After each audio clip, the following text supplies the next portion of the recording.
Hey y'all, Coach in the Fight here over here at Hermas Academy talking about the Big Bang Theory. That's right, y'all. I'm going to show you where the Big Bang Theory is biblical. I've been all over the web looking for it. I've been to YouTube, I've been to Google. Can't nobody show me how the Big Bang Theory is biblical? Well, I'm going to show you once and for all how the Big Bang Theory is in fact written in the Bible. But before I do, let me tell you a little bit about myself. First of all, I have an electrical engineering degree from Auburn University, as well as a Master of Science degree. I retired from the nuclear power industry where I worked as a quality assurance manager for a number of years. Since 1995, I've been what I call a Bible bookworm. No, I don't call myself a Bible scholar, because turns out studying the Bible and reading the Bible are two different things. And back in 1995, I read the Bible 3 times back to back in one sitting. I wouldn't have stopped either until I found the lost books of the Bible, the forgotten books of the Bible, the Dead Sea Scrolls, and other scriptural texts, and I started reading those just as hard. Since then, I am a collector and a connoisseur of all things scriptural. I've read the Quran, I've read the Mormon's Bible, I've read every scriptural document you can think of, and some you have never even heard of. And now, I am what they call a prolific YouTube contributor in the education field. And what am I educating people on? That's right, y'all, the scripture. We teach the Bible over here at Hermas Academy. We teach all scripture, including the third testament of the Bible. That's right. Check our channel, y'all. The third testament of the Bible is out. But first of all, we're going to get back to the Big Bang Theory. Whereas the third testament of the Bible tells us how it all ends up, we're going to go back to the beginning, y'all, and talk about the Big Bang Theory. But before we do, let's find out what it is. We're looking over here at a place called spaceplace.nasa.gov. Big Bang in English. We're going to read. It says, what is the Big Bang Theory? He says, in 1929, an astronomer named Georges Lemaitre had a big idea. He said that a very long time ago, the universe started as just a single point.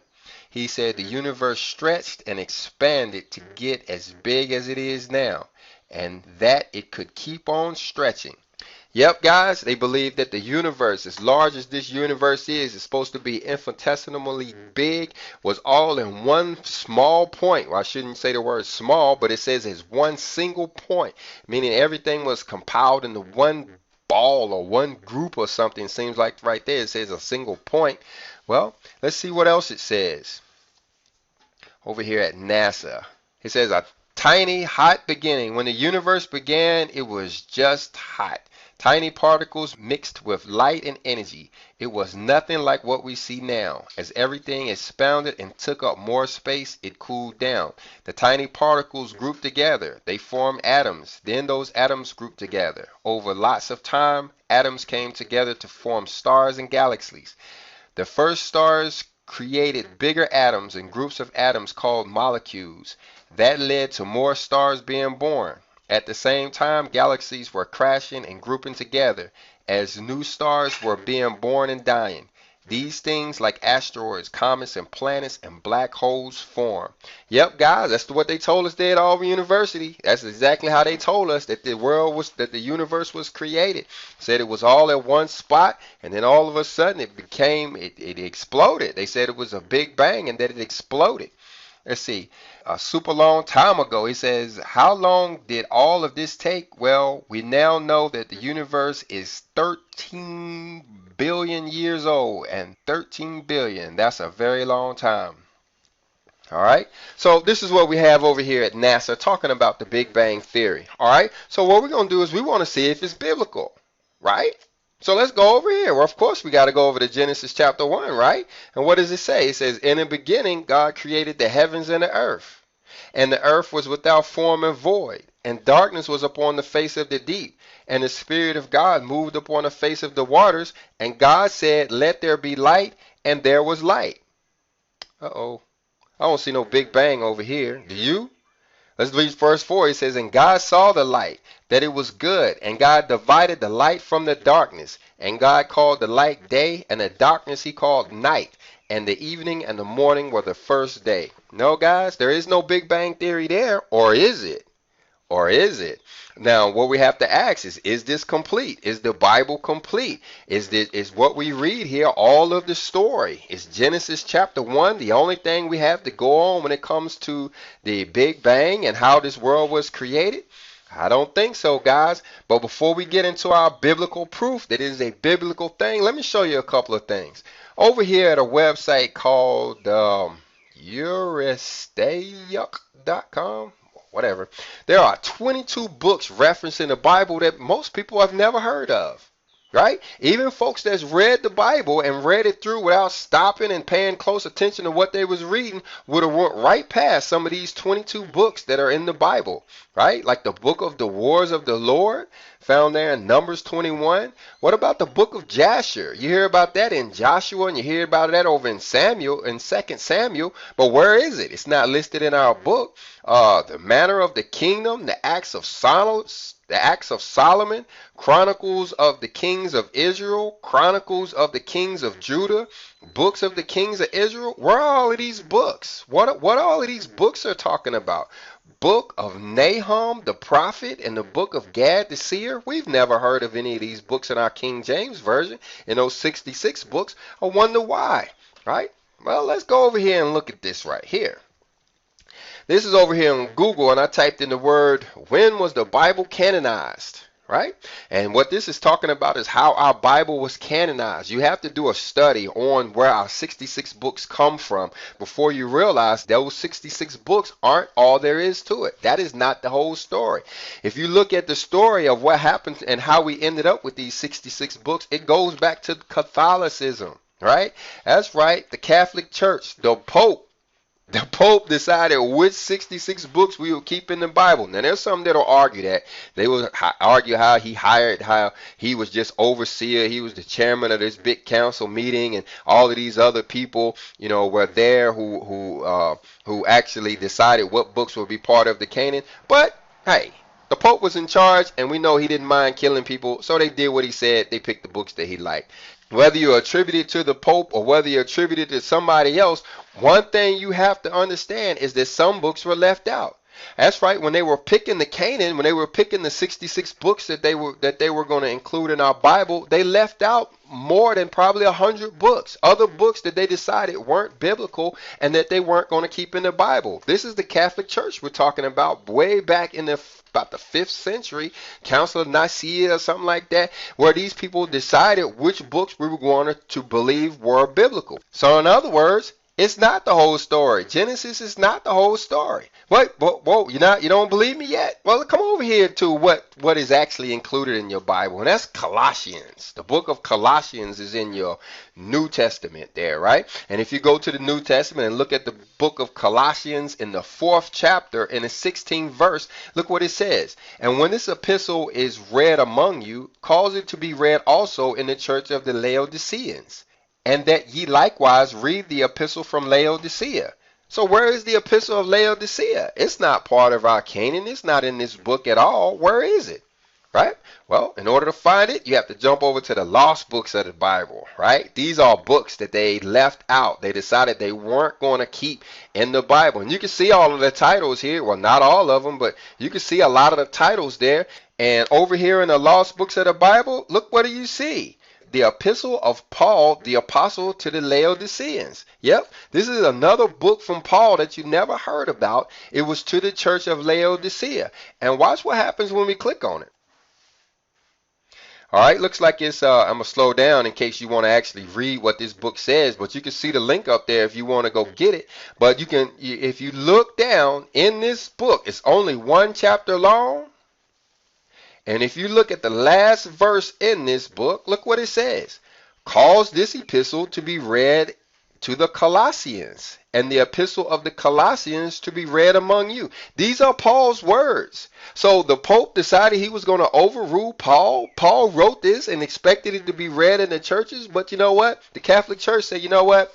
We don't believe Paul. We don't believe what that is. We're not going to include that book. And they didn't. It was hundreds of books that they left out. Look at all of these titles. This is just the lost books of the Bible. You have the forgotten books of the Bible too. Matter of fact, we're going to go over to the forgotten books of the Bible because we're talking about what? We're talking about the Big Bang Theory. All right, so we're going to go over here to the book of Enoch. Now, as you know, you may have heard of Enoch. Enoch was, matter of fact, let's go over here and look to see who Enoch is. We're going to come over here and we're going to put in the word Enoch and find out who Enoch was. For those of you who don't know, well, you see right here, verse 5, the suggested verses, Enoch walked with God, and he was not, for God took him. Yep, we're talking about Enoch. Enoch was one of two people on the planet that never died. Him and a guy named Elijah. These are the only two people that ever lived on the earth and never died. Remember that the Messiah died, Moses died, everybody else died. These two were translated, right? But the main thing you need to know with Enoch is when it says there he walked with God, meaning that he walked with angels. See, the way the story goes, some of you heard of the fallen angels, where these guys came down and mated with women and had babies that turned into giants that ended up eating people and caused the flood and all of that. Well, while the bad or angels or the fallen angels was over there teaching them how to make war and how to commit abortions and stuff, you had good angels that was over here talking to Enoch, talking about how the luminaries work, how the stars work, how everything, just about everything on the planet works, and he wrote them down in a book. These are the first books ever written, guys. These books were written before Moses. Enoch was the first one that ever learned how to write ever. There was no writing before Enoch. And these books were once included in our Bible, but what did we talk about that Canaan? When they started canonizing the Bible, these were one of the first books that they left out.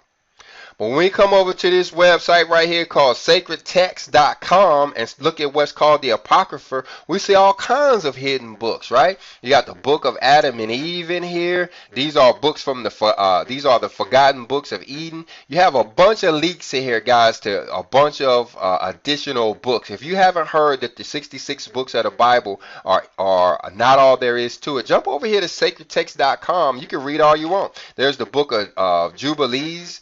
Right there, that was a very important book. And you can find the book of Jasher in here. Now, this book right here, the Gospel of Thomas, that's some serious reading there. You remember old Thomas, the old doubting Thomas, the one that had to stick his finger in the Messiah's side there to prove that he was real? Well, you should read his Gospel. It's something else. But anyway, we're going to go over here to Enoch. You have to go to the Secrets of Enoch. That's where this book is found right here. This is one of the books of Enoch. You can find it in the lost books of the Bible. And this is the one we're going to look at, and we're going to go all the way up here to chapter 24, and we're going to start to read. All right, I ain't going to read the whole thing, right? But this is kind of an introduction. You guys should hit the pause button and read it. But for the sake of the time, I'm only going to pull out certain parts of this thing. First of all, you see the Lord is telling Enoch to come over here and sit down with him, or to sit down with Gabriel. Now, we find out that Gabriel is over our consciousness, over our awareness. He's the guy that's in charge of our dreams and making us understand stuff. Remember when Daniel was having all that trouble understanding what he was supposed to understand there about the dreams and about his visions and stuff that he had? It was Gabriel that came in to show him what was going on. It's Gabriel that helps us to understand that higher minded kind of stuff. But if you look right here, what he tells Enoch, he told him to sit down with Gabriel. And then what does he tell here? He says, I tell you, even before the very beginning, all that I created from non-being and the visible things from the invisible. This is the Father about to show Enoch, or about to tell Enoch how the world was created here, right? All right, let's get that. Let's look down here in verse 4. He says, for before all things were visible, I alone used to go about in the invisible things. All right, so this is telling Enoch that it was nothing there. There was nothing but him in the invisible. He says, like the sun from the east to the west and from the west to the east. This is the Father walking around in nothing. There is nothing here. There's nothing even to see here. You know, there is no matter involved. Look at verse 5. He says, but even the sun has a place in itself, while I found no place, because I was creating all things and conceived the thought of placing foundations and of creating visible creation. So we're even before the Big Bang here, guys. This is pre-Big Bang. If you wanted to know what happened before the Big Bang, look there in verse 4 and 5. But we're going to go on to the next chapter. All right, look right here. This is chapter 25. The little note says, God relates to Enoch how out of the very lowest darkness comes down the visible and invisible. All right, let's jump back over here to Genesis chapter 1. In verse 1, it says, in the beginning, God created the heaven and the earth. And the earth was without form and void, and darkness was upon the face of the deep. And the Spirit of God moved upon the face of the waters. And God said, let there be light. And there was light. All right, now let's come back over here to Enoch and see if it matches up. We're talking about the creation story and how things lined up. But let's see. We ain't got to the Big Bang part. We ain't started doing no banging yet. But we're just making sure everything lines up so far before we get to that. Verse 1, he says, I commanded in the very lowest parts that the visible things should come down from the invisible.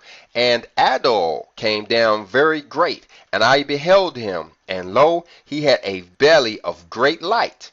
And I said to him, become undone, Adol, and let the visible come out of thee.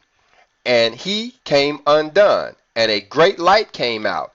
And I was in the midst of the great light. And there was born light from light. And there came forth a great age, and showed all creation which I had thought to create. And I saw that it was good. That's light, guys. He just created light, but it's just more detail to the story over here in the book of Enoch. Now that's what a lot of the hidden books and the missing books are. They aren't contradictory in any way. They just add to the story. You know, sometimes we read in the Old Testament and sometimes in the New Testament, where, especially in the Old Testament, where you'll see a bit of a story and it doesn't give you much detail, just like this creation story. But yet you find that there are other scriptural texts that have been taken out of the Bible or hidden from the Bible or some reason not included in the Bible that gives a lot more detail. And that's what this one is going to do. It's giving you a lot more detail, including the name of light. How about the name of light is Adol, A-D-O-I-L, right? Let's look at verse 5. And I placed for myself a throne and took my seat on it and said to the light, go up higher and fix thyself high above the throne and be a foundation of the highest things. And above the light there is nothing else. And then I bent up and looked up from my throne. This is talking about the Father creating light. There was nothing else visible on the planet other than light. Now let's go back over to Genesis to see what it says in the next part. And it says right here, and I don't know if I read that part, and God called the light day, and the darkness he called night, and the evening and the morning were the first day. Okay, now I think I'm jumping ahead of myself because he didn't already ended the first day, and he's over here about to create waters here. So let's jump back over here to see if what Enoch says. We're going to go on to the next chapter, chapter 26. God summons from the very lowest a second time that arches, heavy and very red, should come forth. All right, y'all. Here come the Big Bang Theory. You done waited this long to find out how the Bible shows the Big Bang Theory? Now it's time to pay attention. Wake everybody else up on the bus. Let them know we have arrived to the verses that we want to see. And we're going to show you the Big Bang Theory right here in Enoch. Verse 1 says, and I summoned the very lowest a second time and said, let arches come forth hard. And he came forth hard from the invisible. All right.